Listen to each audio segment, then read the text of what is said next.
Group 10 Masters Part 1, Expanding Our Consciousness from Human to Soul to Spirit, video by Dr. Lisa Love. An important note: if you are not familiar with this model already, you will get something from this video, but you also might want to go back and become familiar with the 10 evolutionary groups that explain how we get to Group 10 in the first place. Numerous videos are available on the www.patreon.com Soul to Spirit channel reviewing these 10 groups. There is also the Group 10 introduction video that gives a rapid overview. The cover of that video can be seen above. Look for the video that has Group 10 introduction in it. Text to review. A series of texts are being reviewed in this video series on Group 10 Masters to help better understand who they are. The first text is the Yoga Sutras of Patanjali that Bailey wrote an interpretation on called The Light of the Soul, a book very few Bailey students read, let alone understand. The Yoga Sutras teach many things, but they also reveal the practice of samadhi, which is the most essential step for starting the training talked about in Bailey's book, A Treatise in White Magic, that we call soul magic to update the term for modern times. And there are a number of videos on soul magic and understanding samadhi on the Soul to Spirit Patreon channel. The next book is the Bhagavad-Gita that we're going to look at more extensively in this video. That book is one that Bailey intended to write a commentary on before she passed away. This very ancient text is the book par excellence for demonstrating how to achieve mastery while living in the world while knowing that we are not of it. Of course, there are many other sacred texts that can and at times will be mentioned in this series of what a master is like. For example, the New Testament reveals how to live a Christ-like life and shows us how a master lives, moves, and has his being in the world. The New Testament also discusses the very ancient teaching that predates the life of Jesus about how to create the resurrection body. That is an essential part of mastering. We'll have a video on that.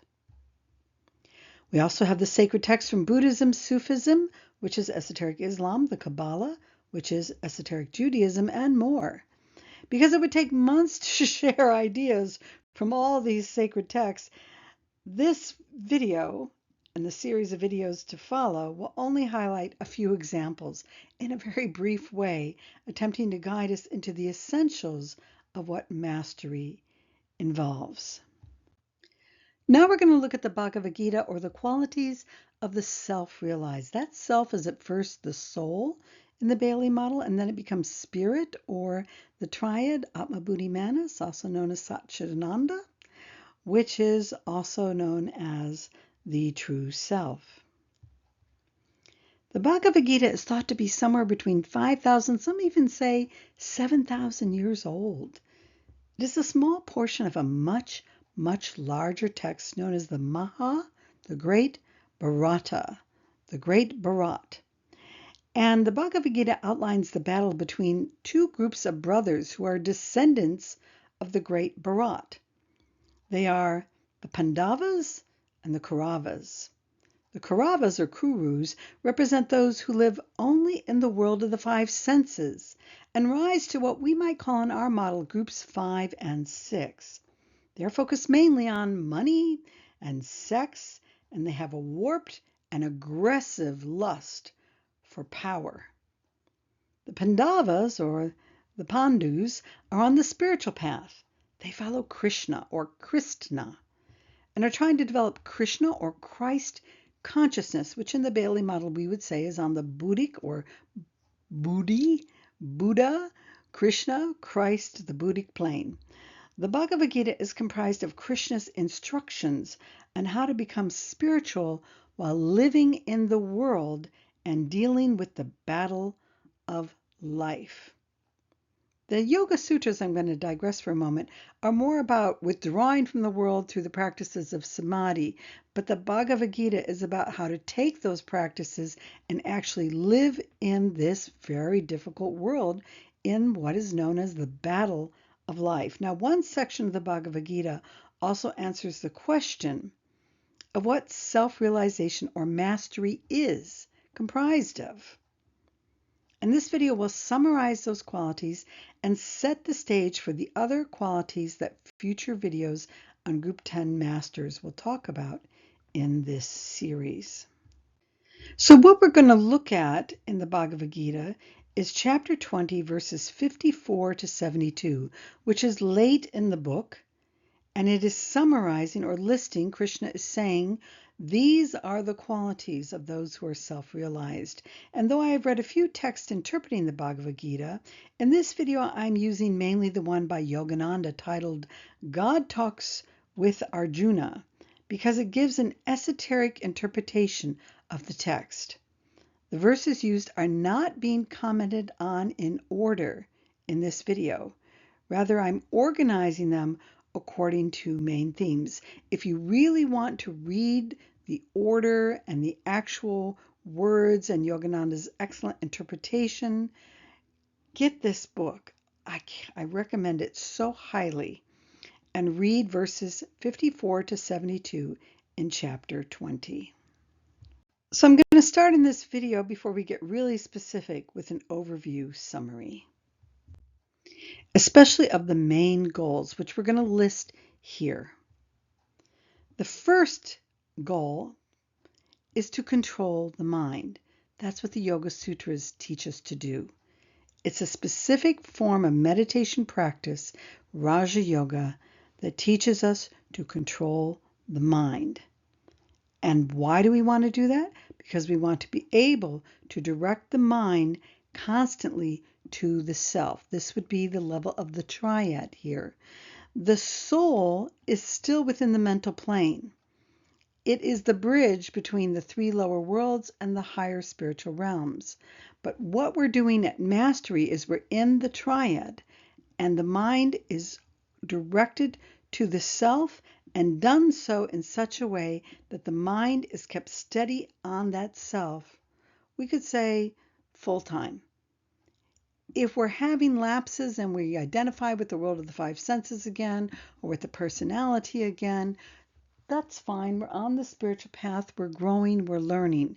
But when we reach mastery, we don't forget. We're firmly anchored in that self and know who we are. We're able to maintain equanimity. That is, the emotions remain calm. We keep our poise and our balance no matter what is happening out there in the world. So a simple way to define mastery is we always know that we are the self, and because of that, we have that larger perspective of the drama of life, whatever is going on, and we're always able to maintain our equanimity. Anybody that's not able to do that, we know then, myself included, I know that we're on the path, on the way. We'll lose it sometimes, but we can still aspire and keep motivating ourselves to reach the ultimate goal, which will be mastery. We're able to fulfill the Dharma and relinquish karma. Now, I want to clarify something here. Those that are masters know what their Dharma is right away. Yogananda claims in his autobiography of a yogi that he had a sense of that already in the womb, in his mother's womb there. So at Mastery, we know that immediately. We see other people that come into incarnation, they have a sense of that already in childhood. So we can kind of assess that that's a fairly evolved soul.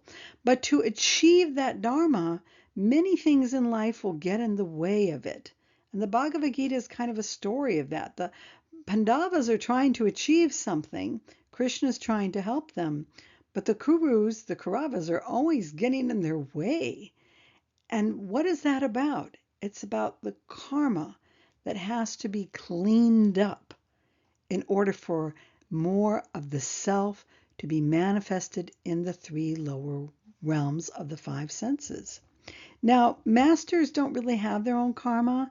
What they're doing is they're helping to take on world karma, we could say, and relinquish that. And you see Krishna doing that in the Bhagavad-Gita.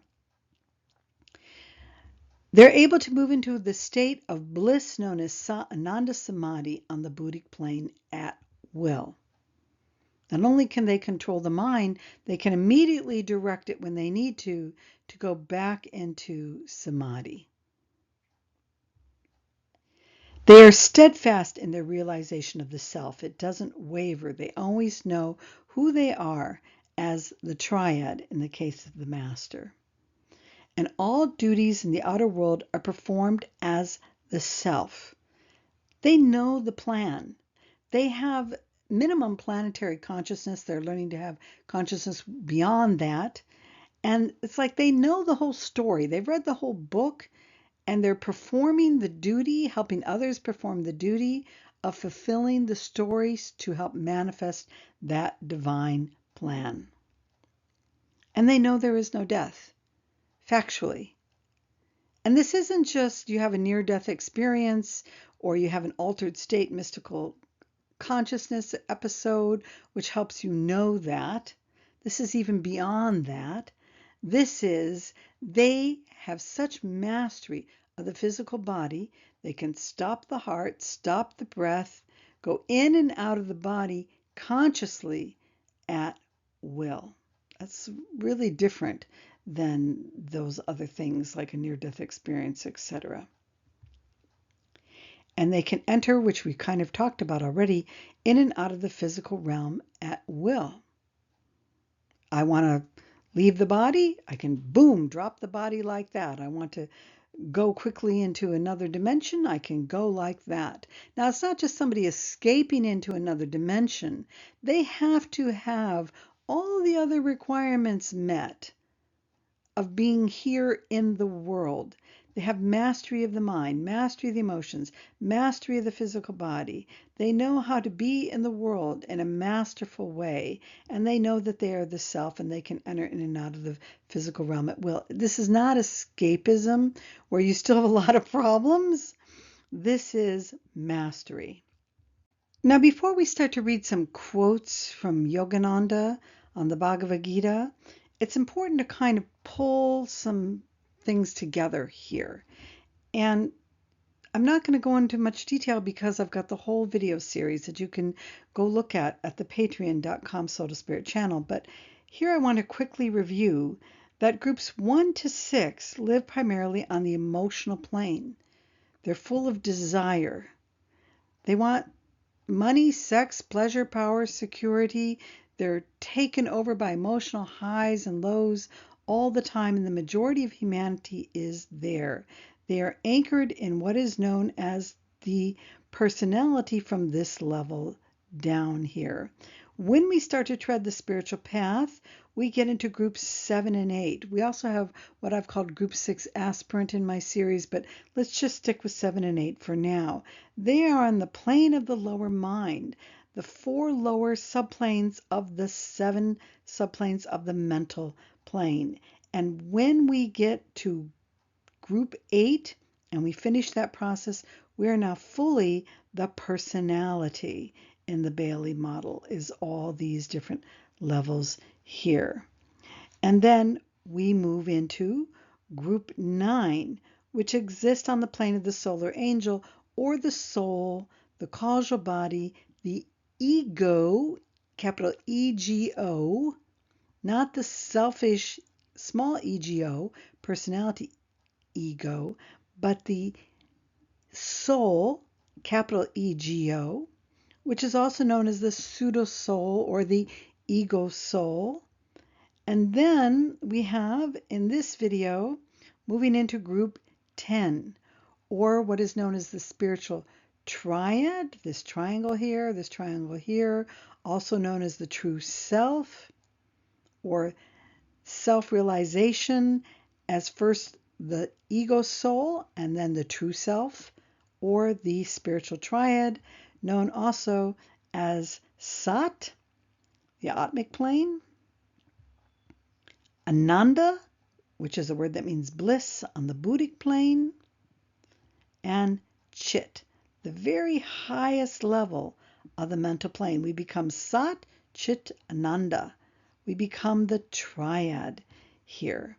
So when we are Group 10 Masters, we are anchored in the true self. When we read our quotes now, you're going to hear me distinguish between when Yogananda is really talking about the pseudo-self or ego self, or the pseudo-soul or ego soul, and the true self, which is the triad here in our model. Let's go now to the groupings that I've created out of these different stanzas. So we're free from desires, or the desires of the mind are relinquished in bliss. What helps us to want to be free from those other desires? Bliss. We have bliss all the time. It's like, why would we eat really crappy, icky, bad tasting food if we can have the best food there is ever? Then we easily give up those lower desires because of the higher desire that we have of bliss. Verse 55. When by the meditative and spiritualized actions of the outer or ego self, I want you to notice that. We start out, in Yogananda's teachings are very similar to the Bailey teachings, by the way. I became more able to understand what the Tibetan is saying in the Bailey model by reading Yogananda than anything else I've read. So here Yogananda is starting out with the ego self or soul that has to go through meditative and spiritualized actions. And when it does that, the yogi is finally able to drink unceasingly the pure nectar of bliss from the chalice of the inner or true self. Once the ego self, the soul, has spiritualized the personality enough through meditative, spiritualized actions, it can finally reach the triad, get to the Ananda, the Buddhic plane, the plane of Christ, Krishna consciousness, and drink of the chalice of the inner or true self. And when that has happened, the yogi is so wholly satisfied by that joy, that bliss, that this was written in the long time ago before there was he, she distinctions, don't let that trip you up, is so wholly satisfied by that joy that he casts away all poisoned honey of human cravings. His ego self is supremely happy in its true self. This being is then said to be a perfect sage, a man of self-realization, encircled by the ever-protecting halo of steady wisdom. So once we go from the ego self or soul to the true self or the triad, we are a perfect sage. We cast out all those lower desires because we see they're just poisoned honey. Like all that sugar that makes us fat and sick. All those things out there that just are so trivial, we realize we cast them out. Why? Because we want the true self. We want the bliss. We want to be in Sat, Chit, Ananda, in bliss on the Buddhic plane. And it is there that we gain the halo of steady wisdom. And ultimately then, as we gain that, we're able to be in the world but not of it. We're able to see what's going on out there. But our kingdom is not of this earth. I'm slipping into esoteric Christianity phrases here. Rather, we're established in or permanently able to abide in the bliss. And the master is permanently able to abide in, doesn't step out of it. Yes, you or the master is of this world. You're in a physical body trying to serve in this world, trying to fulfill some dharma and relinquish some world karma to bring a heaven on earth so it can be on earth as it is in heaven, a loving and peaceful world. And you're able to do that because you are a master of the wisdom. So as we read these Yogananda quotes, watch for those subtle distinctions when he's talking from the level of the soul and the level of the true self or spirit or the triad. What's the next thing we're able to do as we reach mastery? We're free of worldly love, fear, and anger, which is verse 56. Quote, he whose consciousness is not shaken by anxiety under afflictions, nor by attachment to happiness under favorable circumstances. That's the basics of the Yoga Sutras. We're not swayed by pleasure or pain, by anxiety or happiness. We always maintain our equanimity. So that's when we can do that all the time. That's mastery. We're on our way on the spiritual path in groups 7, 8, 9, but mastery group 10, we're there.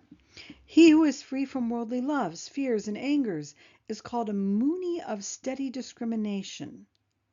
Now that discrimination begins in group 8 on the fourth subplane of the mental plane. It accelerates into spiritual discernment, Bailey says, as we get into the plane of the solar angel on the mental plane. But it is perfected as we get into the Buddhic plane. He is a mastermind, a Muni, one who can dissolve his mind in God. You can instantly go into Satananda or the higher levels of Samadhi, who remains in the calm depths of soul bliss beyond much of common human emotions. So it starts out with our ability to do that. Group 9 can do that.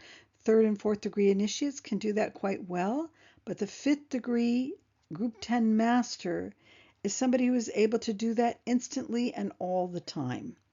The Muni or man of wisdom has withdrawn his consciousness from the distorted testimony of the sense mind and has focused it first on the soul and then will become the true self. So the Muni, as Yogananda is using it here, is really groups 7, 8, and 9, and then eventually you reach the mastery of it, and that is 10.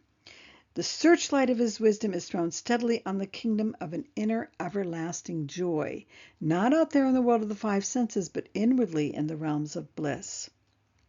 More quotes from Yogananda. The worldly loves of the ego, now we're back into the soul, towards its prized possessions. The soul's trying to get the personality to relinquish such things as worldly loves, to relinquish such things as my happiness lies in the world of the 5 senses out there with my prized possessions. The worldly loves of the ego towards its prized possessions, its inordinate affection for the body, my clothes, how well my body looks, sensory pleasures, food, things that entertain me, sex, for fickle human attachments, my soulmate out there as another human being out there instead of as the divine. Touch not the man of wisdom. So the master has learned to not be impacted by the body, the sensory pleasures, to have fickle human attachments. The master has wisdom. The master sees that no happiness can truly happen in any of those things. Now, that doesn't mean that the master doesn't have a body and tries to take care of the body, but that person will have greatly simplified any need for the body to look really beautiful or to have beautiful clothes all the time. The master probably will look beautiful or very handsome, and will wear probably some elegant, simple clothes, or maybe just a ragged robe. Depends on what the purposes they're trying to accomplish. But the master isn't going to be seeking a bunch of stuff to have. And the point here is, on the level of the soul or the ego, we're slowly learning to relinquish that. Groups 7, 8, and 9 are slowly learning to relinquish that. Why? Because we have wisdom and we're touched not by that stuff anymore. Back to the quote here. Let me show you where we're at. As fear is caused by a sense of impending misfortune, the wise man identified with the soul at first, and then will be the true self, never has cause for alarm. Why? You know who you are. You can lose things. Things will come, things will go, pleasure and pain. You know who you are. You're not caught up in these kinds of things. Anger results from the non-fulfillment of a bodily or mental desire. The Muni harbors no such desire. Why should I get mad if it's gone? I know who I am as a soul. Now, there is a righteous anger Yogananda talks about in the Bhagavad-Gita here, where we don't want other people to be harmed or hurt, and so we may be angry in a way that stops that from happening, but it's going to be like a controlled anger. This is one way that people often misinterpret Jesus when he got mad at the money changers here. it was more of a controlled anger, but we have to be very careful. That can be a very tricky thing I just said here, because it can be used to justify all kinds of anger that isn't really at the level of a master. So you need that keen discernment here in order to see what's really going on. Have you noted the difference in the sorrows and pleasures of the wakeful or conscious state of bodily identification, the pure calm of sleep in the subconscious state, and the untrammeled joy of the superconscious state of soul awareness? He's starting here with the soul. Sometimes the text will go with Yogananda to the true self. The Muni, by discrimination, sets his goal above the lesser states, and through meditation permanently establishes his wisdom in the everlasting joy of the inner self. So this quote, we're not yet towards mastery. We're the soul or the ego trying to become the inner self, the triad. But we get a sense of what the goal is, and the master will have achieved that, will demonstrate that. Also, we have non-attached while in the world. Verse 59, we become free of all longings. Another quote by Yogananda. But the yogi, be he a monastic or a householder, who contacts the supreme joy of spirit by deep meditation, not only thinks but knows that a man is a fool not to renounce the lesser joy of the senses for the supreme joy of spirit. It's like, why do I want to eat garbage food that makes me sick, when I could have blissful, healthful, wonderful food that makes me just feel vibrant and alive? The true self, the joy of spirit, makes us feel vibrant and alive. So it's not even a sacrifice as we let go of this other stuff. And I see this in myself as I say it to you. I'm not a master, but I notice why am I getting all caught up in this stuff out here in the world? It's like I'm still wanting some level of junk food. I need to go into meditation. I need to establish myself more in the samadhis. I need to get into the higher samadhis of Sa Ananda, etc., so that I know the supreme joy of spirit, and these other things just fall away easily. The ordinary renunciant, outwardly forsaking the objects of pleasure, has won only the first round with the senses. The inner longings have by no means acknowledged defeat. Why? Because it doesn't work just to say, don't do it, don't do it, don't do it, don't do it. It creates an inner rebellion inside. This is a really different practice. This is experience bliss, have the best food, have the best food. Oh, I'm gladly going to have the best food. I'm gladly going to have that bliss. So the renunciant must learn not only the outer but the inner art of self-defense. The ordinary renunciant's mind has to stay away from the deluding potential of sensory temptations. That's a good practice. I've always had a problem with sugar. I'm finally gaining mastery of it. Keep the sugar out of the house until I gain so much mastery that I can be around it and it won't affect me at all. The same with an alcoholic. I've never had that issue, but the same with an alcoholic who is going to be around a bar is going to be more likely to drink. Stay away, stay away. That's the ordinary renunciate. But the yogi who has churned the butter of realization finds himself impervious inwardly and outwardly to all attachment to sense objects, even when he is surrounded by them. Money, sex, pleasure, power, none of that matters to me. I have the true bliss of spirit. And the master has that true bliss of spirit 24/7, 365 days a year, has that continuity of consciousness, we call it in the Bailey teachings, and therefore can't be outwardly pulled into these outer attachments. Renunciation of the world without practicing a definite yoga technique of meditation, we're talking Raja Yoga, which controls the life force in the senses, is not only unlikely to yield the desired spiritual benefits, but often places the monk in an awkward, hypocritical position. How often do we see this? The falls of so many spiritual people because they don't know how to regulate the sex life or subliminate it in such a way that the joys of spirit replace that little minor joy of an orgasm. I want the big joy of bliss. Who wants that little thing?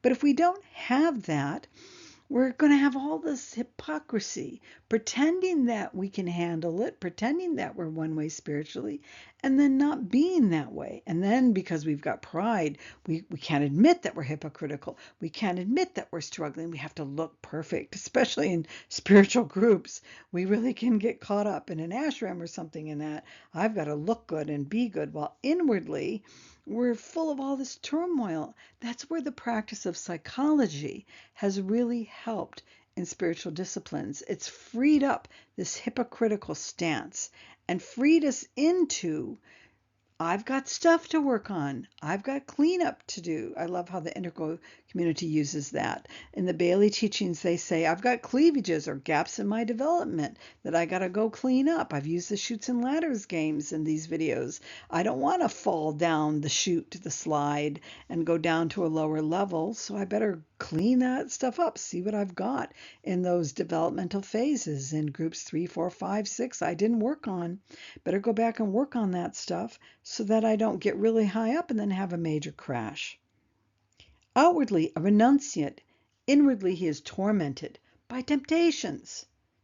This is groups 6 aspirant, 7, 8, and 9. Outwardly a renunciate, outwardly an intellectual, outwardly loving, but inwardly all this conflict. Yoga says to fill the mind to the brim with the joy of God. In that overwhelming bliss, can one still long for sense pleasures? Yoga is thus the true royal road to salvation. And these quotes come from pages 548 to 549, Self-Realization Fellowship. The God Talks with Arjuna, Kindle edition is where I pulled these quotes from. So again, we have calmness of mind is another theme. Possesses ever calm wisdom, verse 54. His plane of activity changes. Instead of working in the world while looking toward God, he feels himself in God while working in the world. Think of that. How much do we get up every day? Every moment of every day is mastery. And we know we are God. We know we are the true self. And we look out in the world and we see the play, the drama going out here in the world, the highs and lows of life, but inwardly we are calm because we know who we are as the true self or as the triad or spirit. Verse 64, we have unshakable inner calmness.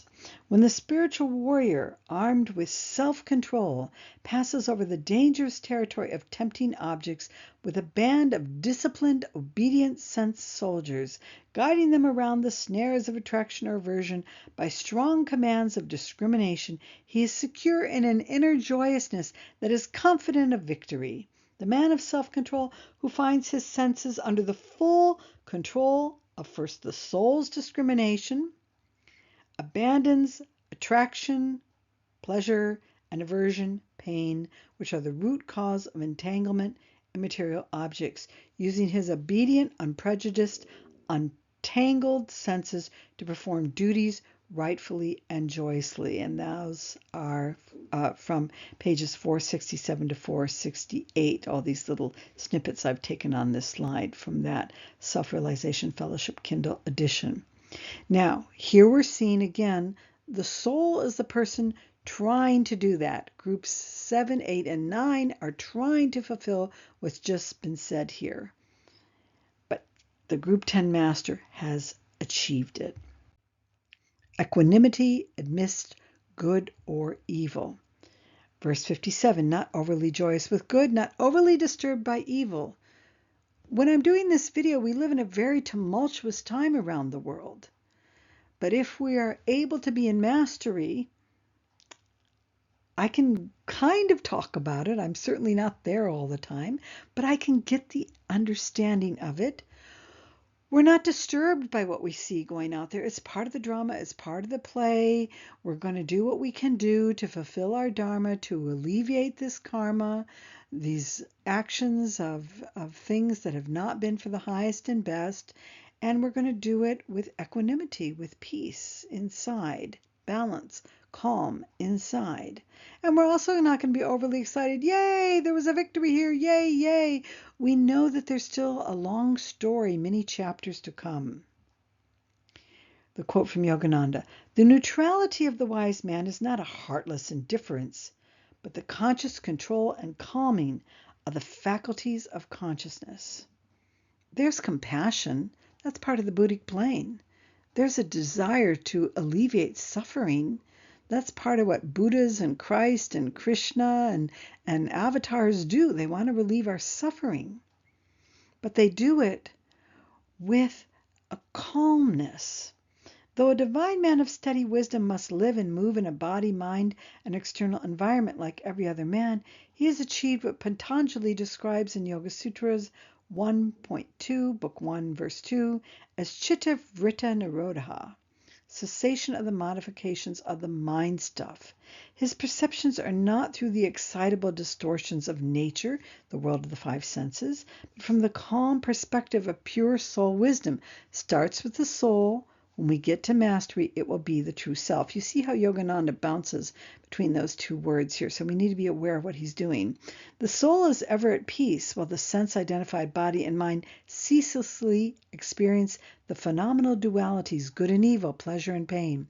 A person who can perceive the separateness between the blessedness of his soul and the excitable nature of the body and mind, and further can control the instruments of this excitability, our emotions, our five senses, is spoken of as one having a fixed discrimination and established wisdom. Those are pages 552 to 553 from Yogananda in the God Talks with Arjuna. And that discrimination we see in the Bailey model too. Starts at group 8 on the fourth subplane of the mental plane, becomes spiritual discernment as we get into the third subplane and move into group 9, but is mastered at group 10 here. Knows how to achieve bliss. Masters the heart and breath. Verse 58, like a tortoise can withdraw the senses and remain steady in wisdom. It's not about reading books and intellectual knowledge. That helps. That's part of training the mind. And as you get more and more skill in the mind, you'll create a synthesis. I think it's part of what I do. Here you'll have a synthetic understanding. You'll be able to see how they're all talking the same language and pull the terms together. But it's more than that. True withdrawal of the senses happens only in meditation. It is essential for mastery. Reading from Yogananda. What does that require? It requires Kriya Yoga. Now, Bailey mentions Kriya Yoga as the main practice in her interpretation of the Yoga Sutras. Light in the Soul is her book. Breath control is a sequel of control of the heart and the life force. I'm going to go a little slower here, because what is the person on the spiritual path trying to do, especially at group 9? And this is talked about a lot also in Treatise on White Magic. I have a number of videos on that. Breath control is a sequel of control of the heart and the life force. I once had somebody say, oh, controlling the heart, that's a city power. No, it's not. It is the way to mastery. You want to know how to come in and out of this body at will. That means you're able to take the life thread anchored in the heart and withdraw it and come in and out of the body. That's part of creating the resurrection body at will. Even to quiet the heart partially at will is to be able to switch off the life current, the life thread, it's called in the Bailey teachings, from the five sense telephones. By control of the heart, the switchboard of the telephonic five senses, the yogi can disconnect his mind from the five forms of sensations. So as you control the life thread in the heart, you can disconnect the consciousness thread in the head, and you do these deliberately, consciously, under your control. By control of the heart, I've already read that. When the heart is controlled, breath control follows. So we can practice breath control. That's helpful. That's necessary. But the point is not just to learn to control the breath, but to use it to control the heart, and vice versa. These two who try to control the mind only by mental meditations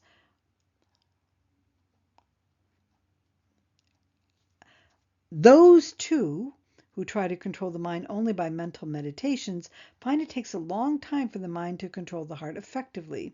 Only the science of yoga, a technique such as Kriya Yoga, follows the quick or airplane route to God, since it advocates a psychophysical method by which the heart can be quieted in a natural way, causing it to withdraw the life force from the senses. In order to control the heart, one must control the body, lessen the carbon in the blood by following a non-toxin creating diet, which includes a bounty of fresh fruits, and learn the yogic art of burning the carbon in the venous blood so that the heart will not have to pump dark blood into the lungs for purification. By deep stillness, the heart is released from constant work, and is then automatically free to withdraw the life force from the five senses. No sensations then reach the brain to harass the mind. I put this quote in here because it's so essential. This is how we achieve mastery. This is how we create the resurrection body. You're getting the hints here. And again, that's from Yogananda, pages 550, and that's from Yogananda, pages 455 to 456. And the final one I'm going to comment on, established in the self, concentrates on the supreme. Two things are required of a wise man. First, he must withdraw his mind from the senses. Secondly, he must keep the mind united with deity, yielding only to that supreme temptation. We could call that the mind always within the triad or spirit.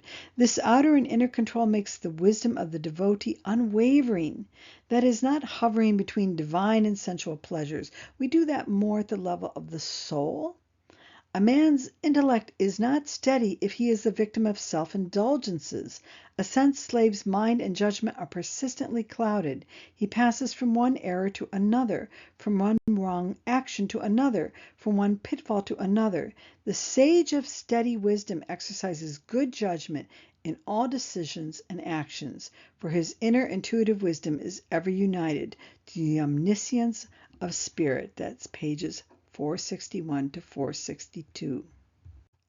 We are anchored in Brahman, or the true self, or the triad. Verse 2, O Partha, that is Arjuna. God talks with Arjuna. Krishna is talking with Arjuna.